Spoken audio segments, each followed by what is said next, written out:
So now let me ask you this question. Should we hope to get something out of marriage? Is it proper for you to go into a marriage hoping to get something out of it? Yes. Does everybody agree with that? Yeah, I have a right to go into, when I get married, to expect what? To get something out of it. I have a right to go into the marriage with what? Expectations.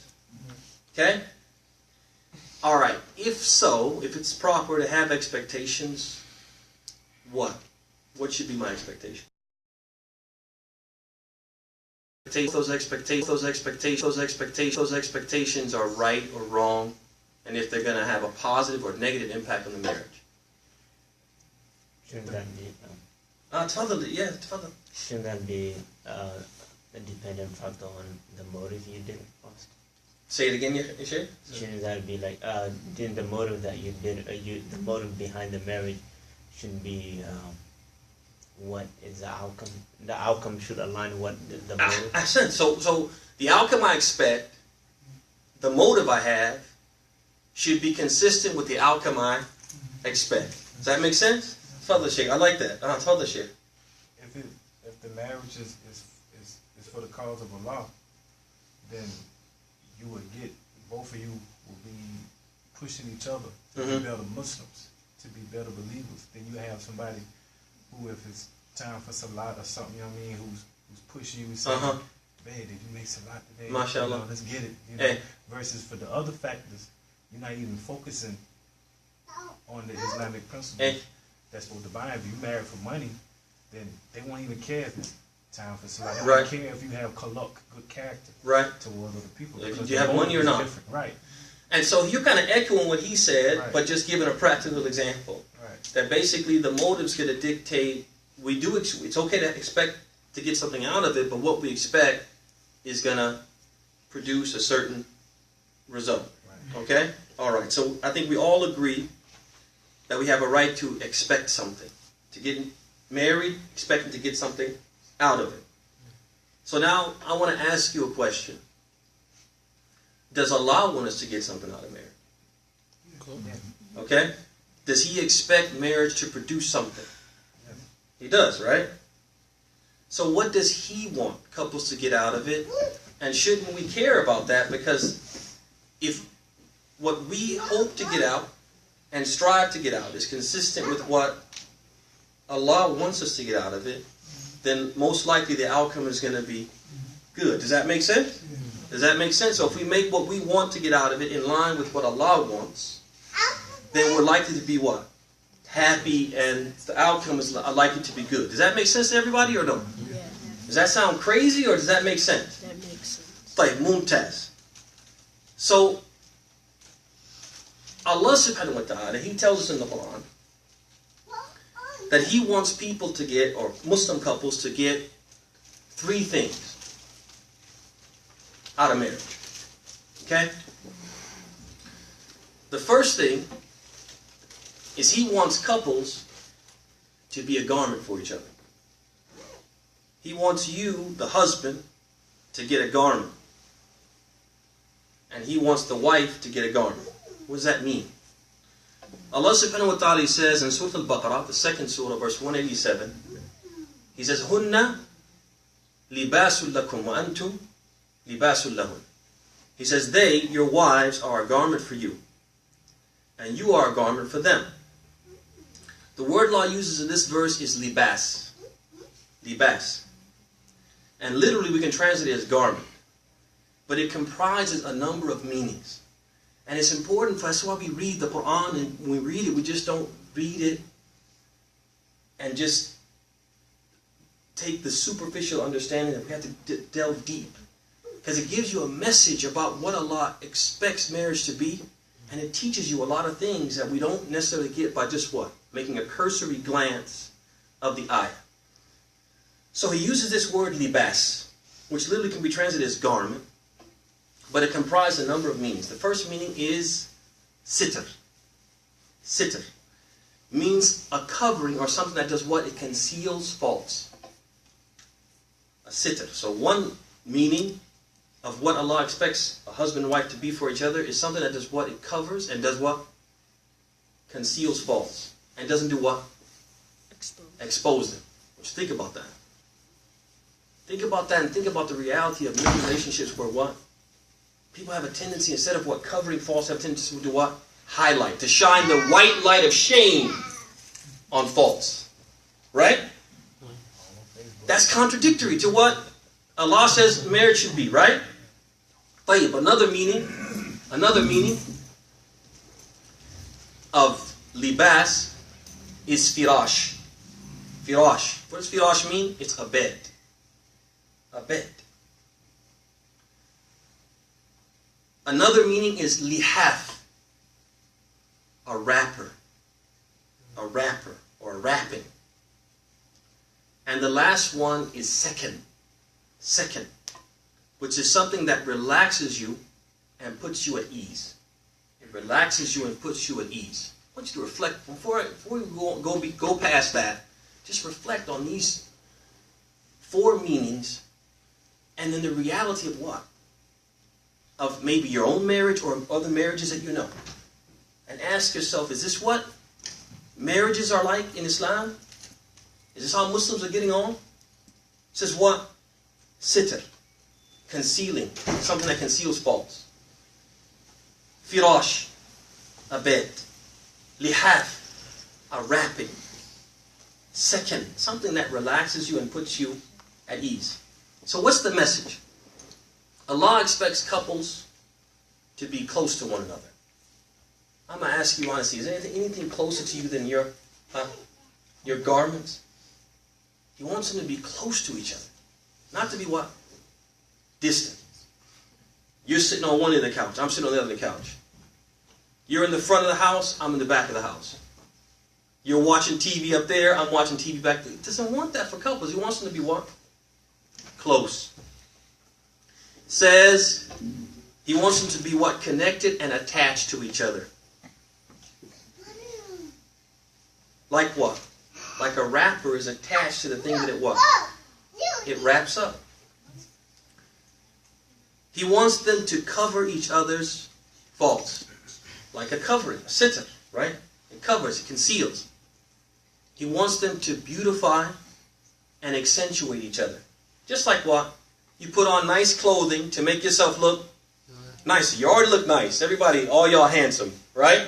But then you put on that nice what? Thobe. You put on that nice cap to make yourself look even nicer. That's how we do it, right? So he wants the couples to do what? To beautify each other and to accentuate each other, to complement each other. And to what? To complete each other.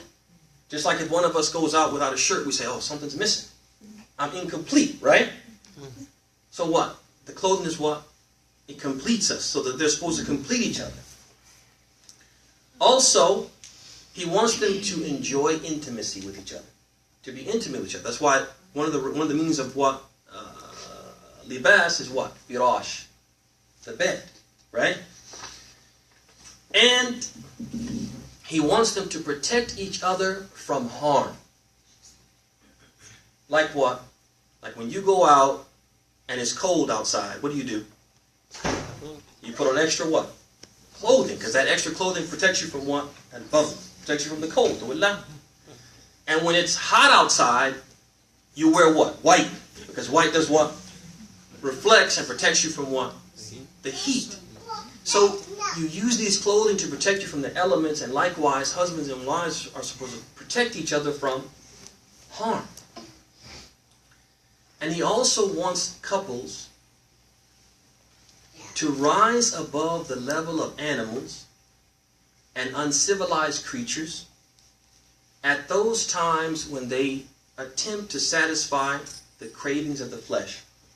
He wants them to rise above the level of what? Animals.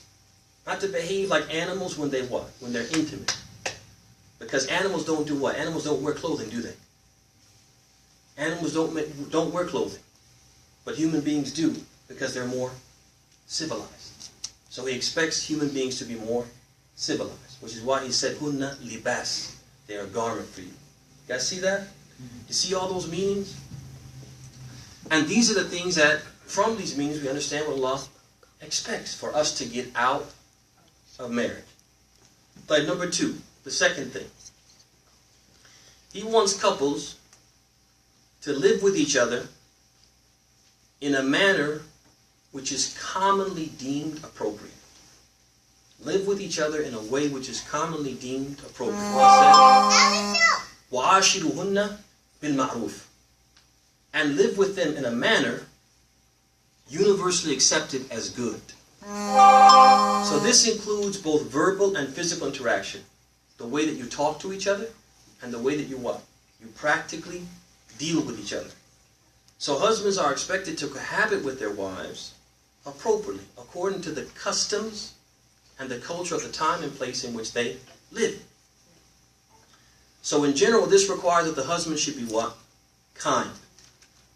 He should refrain from intentionally doing harm. And he should provide the best that he can according to what? His means, and so on. So there's some things that just we understand as what? Be good. So if a man is verbally abusive, would anybody say that was good? That's good. So we all say that's what? That's bad, right? We all say it's bad.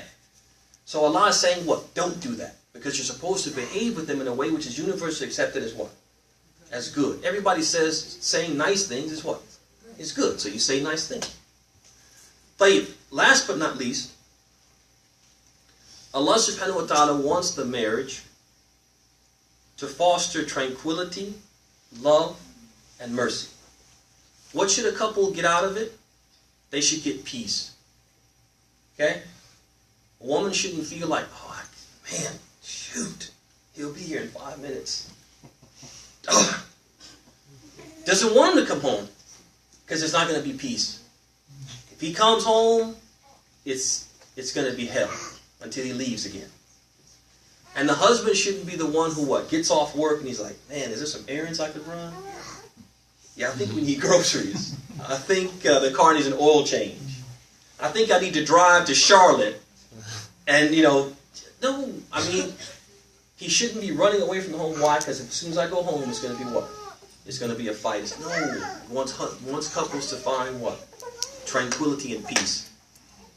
He also wants the marriage to produce love and mercy. That you have a couple that the wife feels love and loves.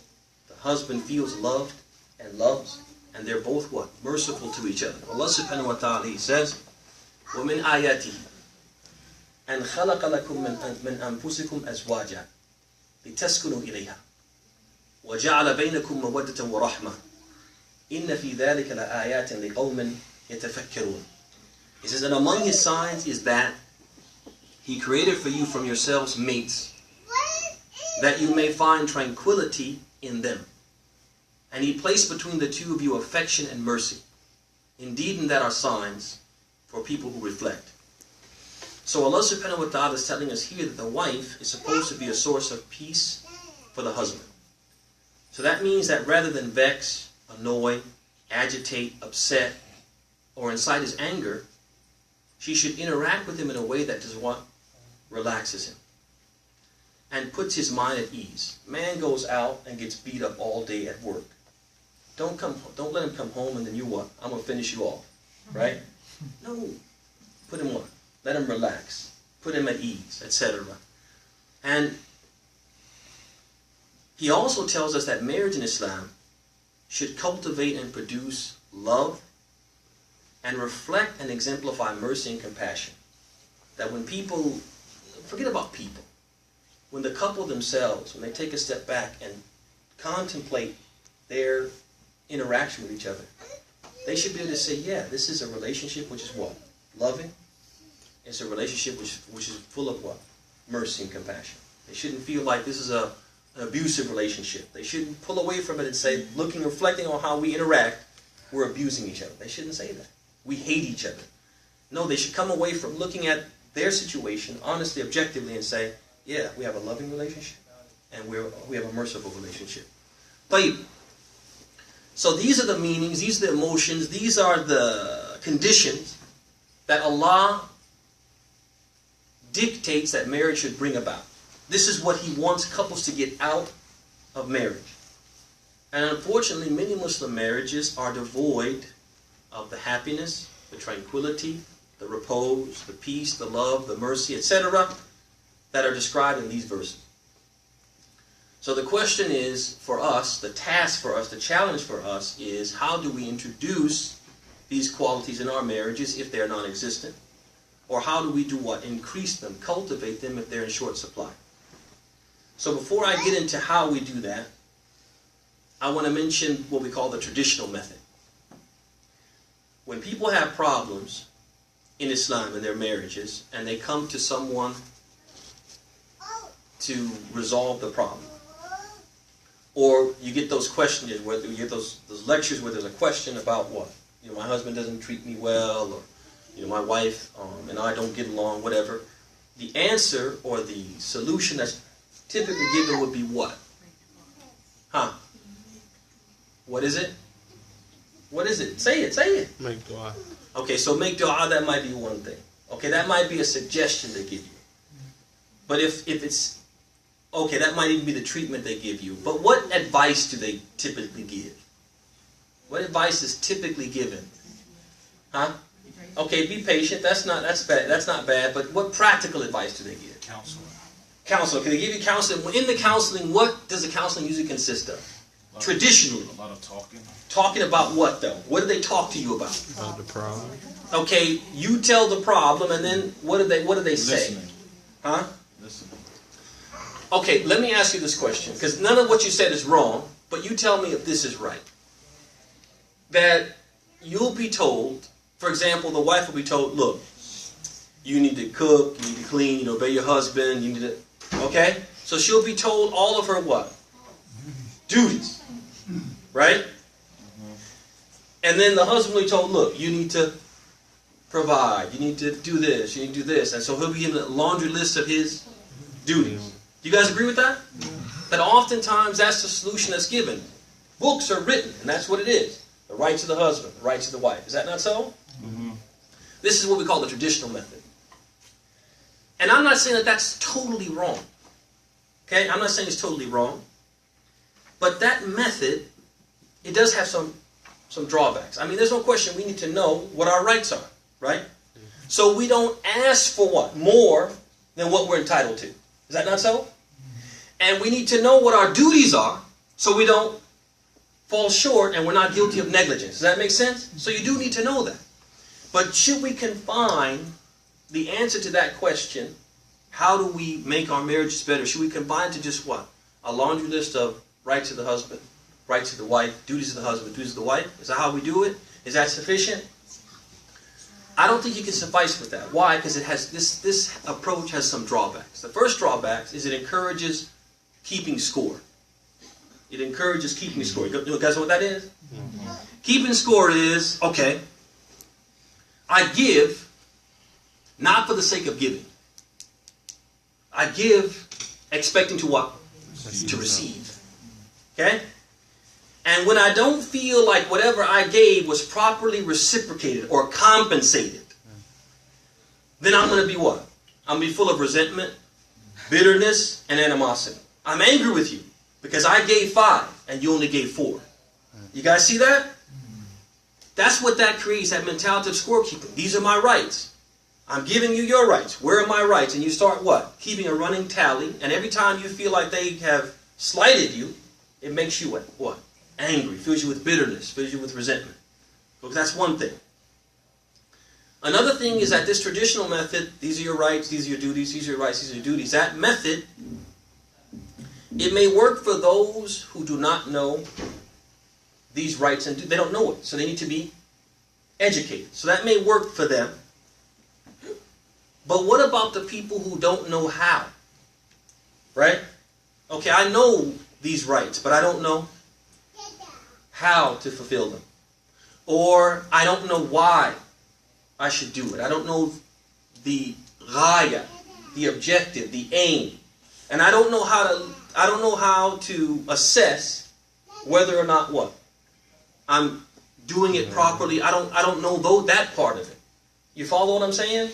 So that doesn't help them. If you just give them a list and say, go about your merry way, that doesn't help them.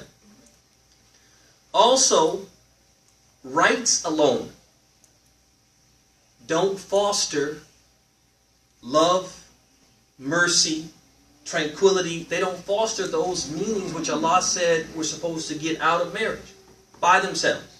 You follow me?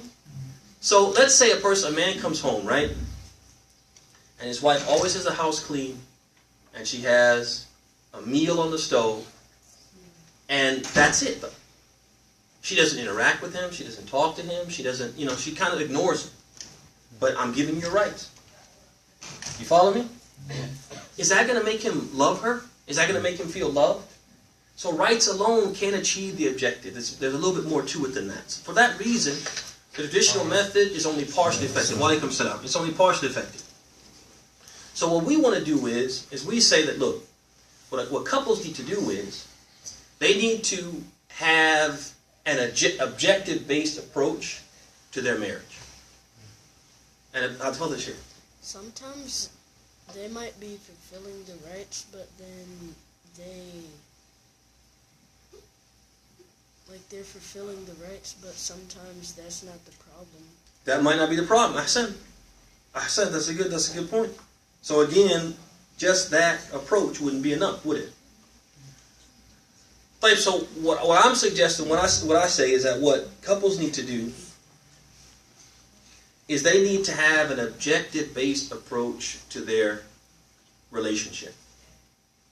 And what they need to do is they need to make those meanings, those feelings, those behaviors that Allah talked about in those ayat, those descriptions that He gave, make that what? Your goal. That should be your goal. And you do what you're supposed to do. Whether the Quran says it, the Hadith says it, or common sense dictates it, to do what? To achieve what? That objective. Does that make sense, Ikhwan? Yeah. So for example, you put love out in front as an objective. And you ask yourself, how does the Quran tell me that if I do X, Y, and Z, it'll produce what? Love. And it'll make me lovable. Mercy. How does the Quran, how does the Hadith, how does common sense tell me to what? To cultivate mercy in my relationship. And you do those things. And you don't, it's not, like I said, a right that you check off every day. But it's what? It's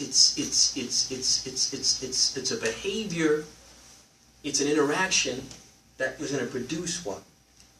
What you're seeking. It's going to cause you to what? Obtain the objective. Does that make sense? Does that make sense? Does anybody say, no, that doesn't make sense? No. But that being said, what are some of those things? What are some of those things that a husband and wife should do to achieve those objectives? To be a garment, to have that appropriate interaction, and to what? To inculcate, to cultivate tranquility, love, and mercy in their relationship. The first thing is treat your spouse as you would like to be treated. Treat your spouse as you would like to be treated. The Prophet ﷺ, he said in the hadith of Anas, collected by Bukhari and Muslim, he said, لا يؤمن أحدكم حتى يحب لأخيه ما يحب لنفسه. None of you truly believes until he loves for his brother what he loves for himself. And he said in the hadith of Muslim, when he was telling the people, advising them, those of them who wanted to be spared the punishment in hell and enter the paradise, he said, وَيَأْتِي إِلَى النَّاسِ الَّذِي يُحِبُّ أَنْ يُؤْتَى إِلَيْهِ. He said, and let him give people the treatment that he would like to receive. So, this is something that Allah, or the messenger, is telling us to do with what? With people in general. Is that not so? And he's saying that it's like the golden rule, and you don't really believe if you don't behave like this with what? With people who you might not even know. So if this is the case for people that you don't even know, how much more so is it true for the person who's what? The closest person to you. Does that make sense? That you should treat them the way you want to be treated. And so what this means is that you have to acknowledge that your partner is not just what? An extension of you. Right? She's not just an extension of me. I'm not just an extension of her. And they're not solely here to make me happy. You guys understand that? That basically, just like we said earlier on, right? We said earlier on that is it proper for us to go into a marriage expecting to get something out of it? And we all said what? Yeah, we all agree. Is it that you have a right to expect something, but she doesn't have a right to expect something? No, you both have a right to what? Expect to get something out of it. So now if we say that, well, she's just here to make me happy. She's just here to serve me and be at my beck and call. Then what you're basically saying is what? She's here to make me happy. But as far as her happiness, that's not important. That's irrelevant. No, that's not the case. That you're both there to make what? Each other happy.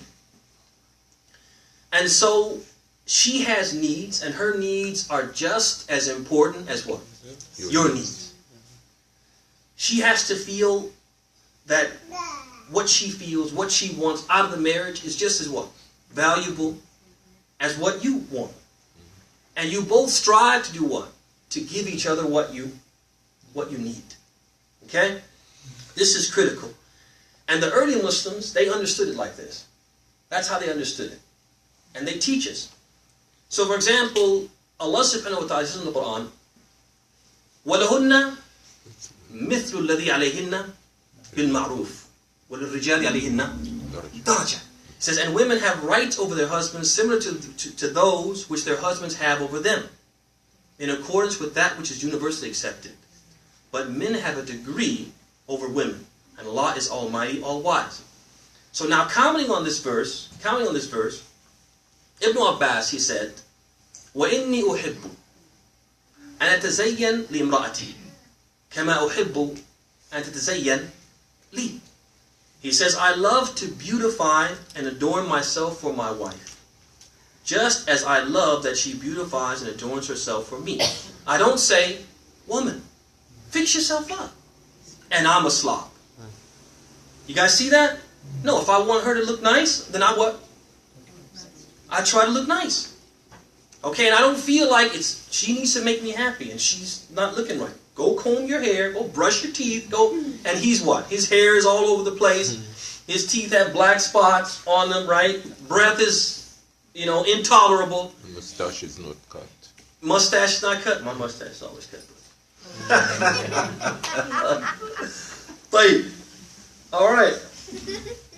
And Ibn Kathir, he commented on the same verse, and he said, say nice things. Use kind words when you address them. Treat them well, and beautify and groom yourselves within your capability. Just as you like that from her, you should behave and do likewise. So whatever you're expecting from her, then what? Do the same. So for example, sometimes I'll give you an example. You have a husband, for example, he has a tendency to be abrasive when he talks. He might not intend it, it might not be intentional, but he has a tendency to what? Be abrasive when he talks. Okay? And so then it may happen that, for example, he gives it to the woman, and then she does what? She gets frustrated and gives it right back. And he says, woman, don't talk to me like that. You better learn how to respect people. Whoa! But you never what? You never respect her. You're always putting her down. You're always, speaking in a way which is insulting and harmful. And you can't do that. Okay? I'm always respectful, then I have a right to demand what? Respect. Do I talk to you like that? What happens? The head goes down. Because they know you don't talk like that. So they're wrong for what? But if you speak like that and they give it back to you, what do you expect? Swallow it. What do you expect? SubhanAllah. Swallow And it's a hard pill to swallow. Also, I want to add to this discussion, there's a famous anecdote. And I'm going to, inshallah ta'ala, when we finish this topic, which may take us, we probably won't finish it next week, probably the next week after that. We're actually going to read this. But there's a famous advice of one of the women from the early period of Islam. She came to her daughter on her wedding night. And she gave her this beautiful advice. Beautiful advice. It's very famous. And it's often read, or people are reminded of it, during wedding ceremonies a lot.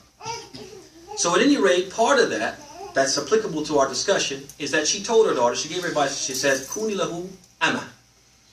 Yakun laki abdan. Be a servant to him, and he will in turn be a servant to you. Okay? Treat him the way you want him to treat you. And you'll find this, that if a woman is always waiting on a man, he just what? He wants to wait on her. Right? He wants to give it right back. So, treat your spouse the way you want to be treated. And know that that's going to produce what? Going to produce love and mercy and all those meanings that Allah said couples are supposed to get out of marriage. But the next thing is don't keep score. Don't keep score. Because when you keep score, and we talked about what that means. You guys remember that? We talked about what that means. When you keep score, it indicates that you have a corrupt intention. And you only give to receive. And if you find that they reciprocate or they compensate in a way which is what? Not equal, then what that person will do is they'll take their partner to task. They'll make an issue of it. Or they'll do what? They'll go on strike. You know what? I'm not doing anything else for you. Until you what? Until you pay up. Right? And our deen, this is contradictory to what? To our deen. Because our deen mandates that we do what? We do the good things we do to receive something from creation? No, we do the good things we do for whose sake? For Allah's sake. Okay? For Allah's sake. And we fulfill their rights because their rights are an extension of whose rights? Allah's rights. Right? And we should never make observing the duty of Allah conditional on the fulfillment of our rights. And know this, our spouse's failure to fulfill our rights will never absolve us of the duty to fulfill what? Their rights. Never think like this. Never think, oh, you know what, I don't have to do that because you didn't. No. Some people think that Allah's not going to ask me about your rights because you didn't fulfill my rights. That's not the way it works. Each person is going to be asked about what? The rights of the other, whether their rights were fulfilled or not. So we can't think like this. But that's what scorekeeping, that mentality comes from what? Keeping score. You start to think that, oh, I don't have to give you your rights because you didn't give me my rights. Also, we said that when we get married, we're supposed to be trying to do what? Make love and mercy and all those meanings our objective. Right? And we should never do anything that does what? That undermines that objective. And one of the things that undermines that objective is scorekeeping. When you're always keeping score, that does what? That undermines that. I'm going to ask you honestly. If someone, every time they felt like they did this and you did this, they brought it up. And they said, oh, you remember I treated you to dinner that one day. And then I paid $60 for our dinner. But you treated me and you paid $45. Right? And I went and bought you a gift for Eid. And I spent $100. But the gift you bought me was only $50. And they're like, make it a point. Like every little thing. I'm going to ask you honestly, would you feel loved by that person?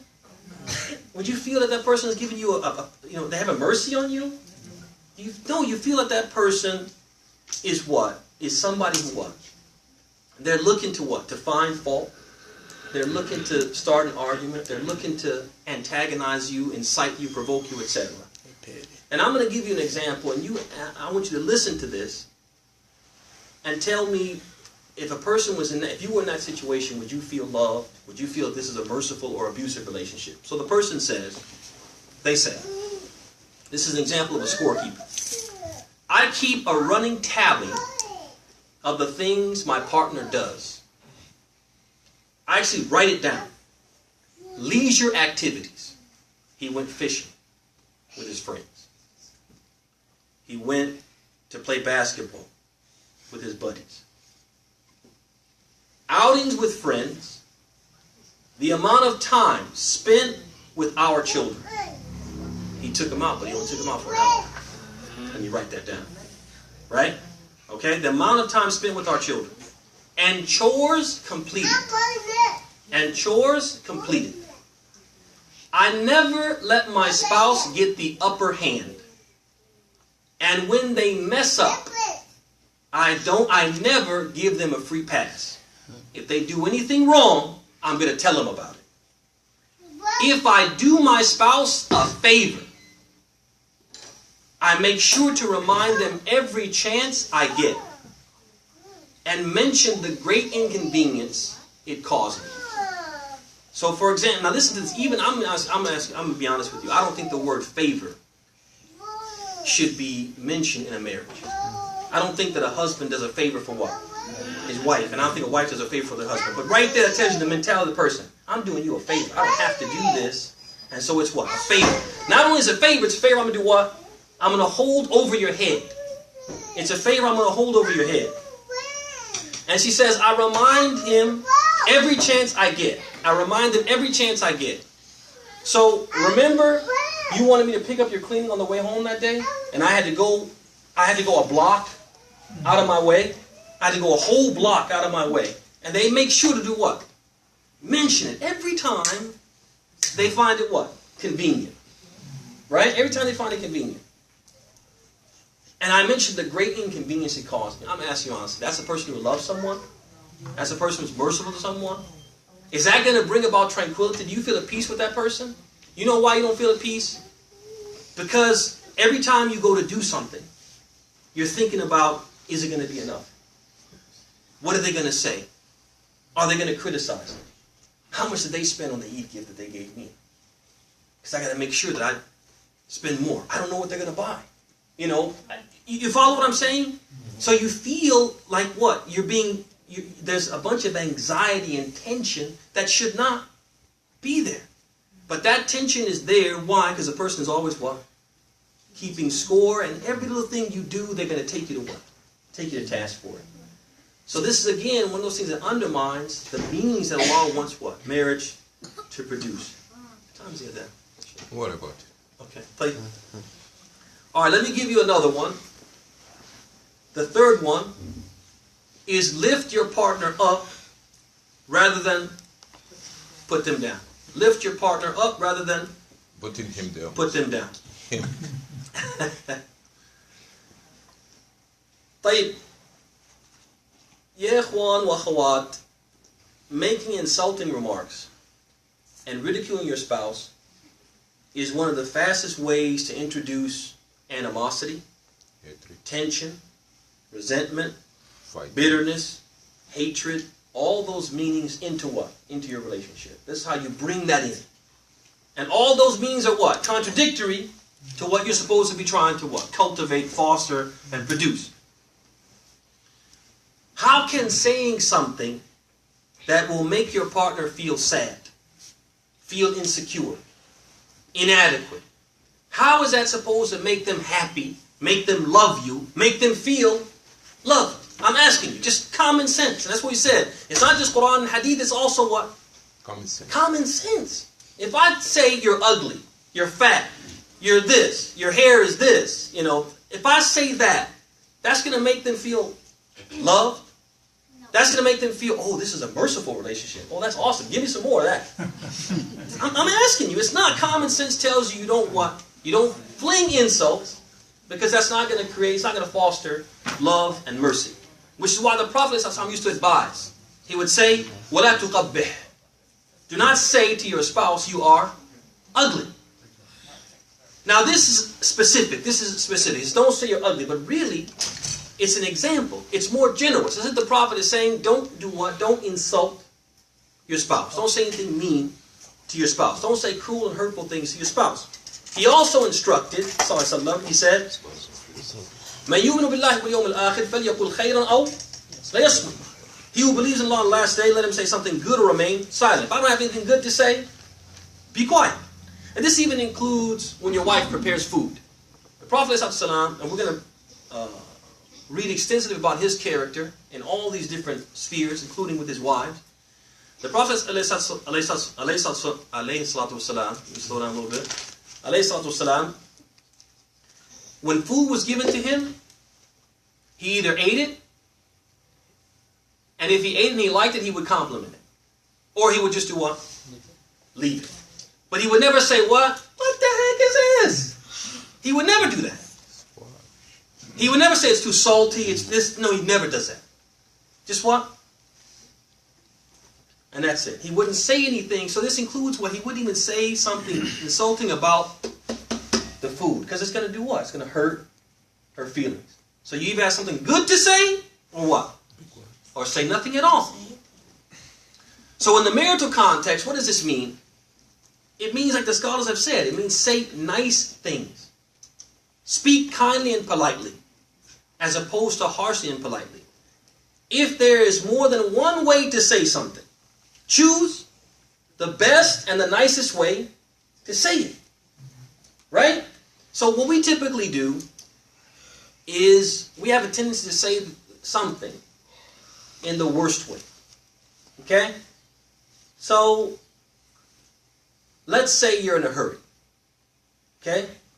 And your wife is kind of getting ready and it's taking you a while to get out, right? Taking her sweet time. Okay? All right? So you could say, you know, you need to hurry up. You're making us what? Late. Okay? You're always making us late. Something like that. So that's a little harsh and abrasive way to say it. Or you could say, for example, I fear that if we don't leave right now, we're not going to make it. Now I'm going to ask you honestly, which one's better? Which one's better? Second one, because what? I'm not blaming you. That's nothing to. We have to think that there's two ways of saying something. I'll give you an example.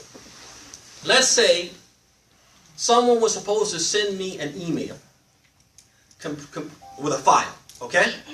They're supposed to send me an email with a file. Don't talk about me in the class. No, not you. They're supposed to send me an email and a file, right? They didn't send it. So when I write to them and tell them they didn't send it, I could say, you never sent me the email. I could also say, I never received it. Which one's better? I never received, because I never received doesn't make them feel like they're what? Blamed. They're responsible. I'm accusing them. Because they could have what? Sent it, but I just didn't receive it. It just didn't, sometimes email just doesn't go through. Right? So there's two ways to say it, conveying the same meaning, but one is better than the other. So as a husband and wife, you always try to do what? Choose the best way to say it. Best way to say it. Now sometimes what happens is a person is what? They're angry. They're mash'oon. The person's really upset about something that you did or said. And so they're too upset or too angry to what? If whatever's going to come out is going to be what? Man, I know. I can't filter it because I'm angry. In that case, what do? Don't say anything. If I'm too mad to say something good, then you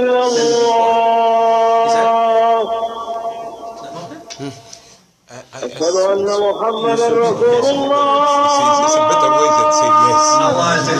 You're awesome, man. You're awesome. You're quick study too. I like that. I like that.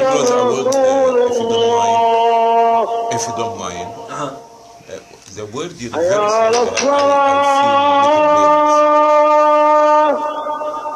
I'm not comfortable with it. Universally, generally, broadly. Universally accepted. Yeah. He said بالمعروف, he said universally, because now what's universally is all kind of weakness and so can we modify the word? You understand? Because everybody doing it like this, everybody talking like this. So what's the big thing that I said? You understand it? So can we make the ma'ruf Islamically, or what is ma'ruf according to the time of the Prophet sallallahu alaihi wasallam? Because the word universal that mean okay, in China do like China people, in America do like the American people. Well, again, I think, and you make a good point. But what I'll say is this: I think that sometimes a few things when you translate something, because the English language is not as daqiq, it's not as precise in its expression as Arabic, and you're trying to get as close. You could say universally, you could say broadly, you could say widely, but even then, all of those would come back to what you just said. But what I'll say is this: I think when people translate, what we have to do if something like that occurs to me, like, well, man, what about, a lot of people get on in a way which is not Islamically acceptable. We have to look at, one, the context. We're speaking Islamic context, so we must mean what? Islamically acceptable. Universally, but what? As governed by Islam or dictated by Islam. Also have to look at what the speaker. Obviously, I don't mean, he couldn't mean some of those negative things that we would understand from universally. So all those things have to come into play when we're translating because, again, the language is not as precise as Arabic. Bil ma'ruf, that's literally what it means. Broadly, widely, culturally, customarily accepted as what? Appropriate. But now when you translate like that, like you said, some of those other ma'ani, some of those meanings kind of occur to you. But when they occur to you, you have to what? You have to look also at the context we're talking about and also give the speaker the benefit of the doubt. Talking about the speaker, I'm talking about the listeners. Well, like I said, that's why we're advising the listeners in accordance with your question, that they have to look at it like Thank that. you. We appreciate really this lecture, and you did good. Not done yet. Oh. Got a lot to go. I'm going to stop now. But I appreciate the turnout. I hope that this will continue for at least for the next 2 weeks. Inshallah ta'ala, it's going to be a very good series. And it's going to be a little bit more beneficial because next week we should have slides as well. I have some slides to show you. So inshallah ta'ala, I hope you'll come out, I hope you'll benefit, and I hope that Allah will benefit us from these talks and help us to have better relationships. هذا وصلى الله وسلم وبارك. Thank you. Jazakallah.